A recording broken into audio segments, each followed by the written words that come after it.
John McEnroe was criticized for his on-air comments during the United States Open, with one staff member admitting that she was left embarrassed to return to work after the tournament.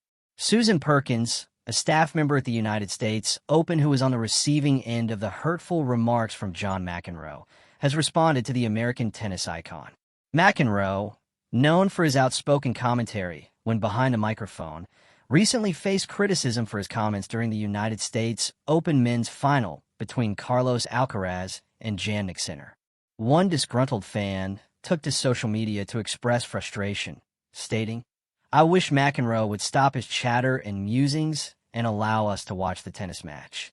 The match concluded with Alcaraz triumphing at Flushing Meadows, avenging his Wimbledon final loss to Sinner earlier in the summer. However, it was an incident earlier in the tournament that caused further controversy. During the quarterfinal match between Novak Djokovic and Taylor Fritz, which Djokovic won, McEnroe made comments about an older staff member live on air after she delivered rest-strung rackets to the players. The ESPN commentator quipped, "Thank you, Grandma," as she handed over the rackets, adding, "Good time for her age group." These remarks were widely criticized on social media as disrespectful and dismissive towards the staff member, who has now been identified as Susan Perkins.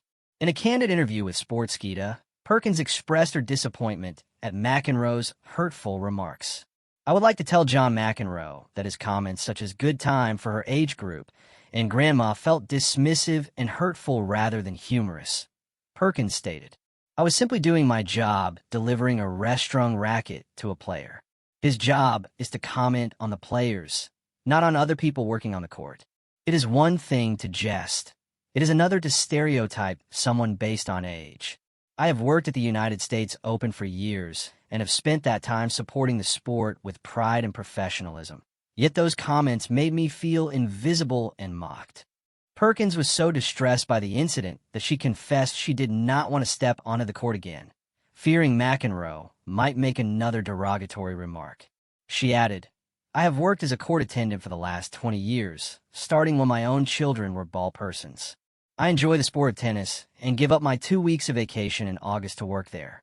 I have loved every minute of this up until this year."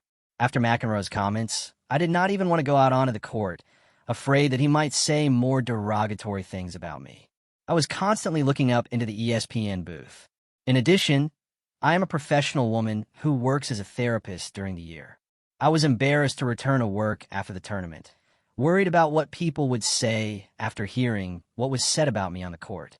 This has greatly affected my ability to do my job, both on and off the court.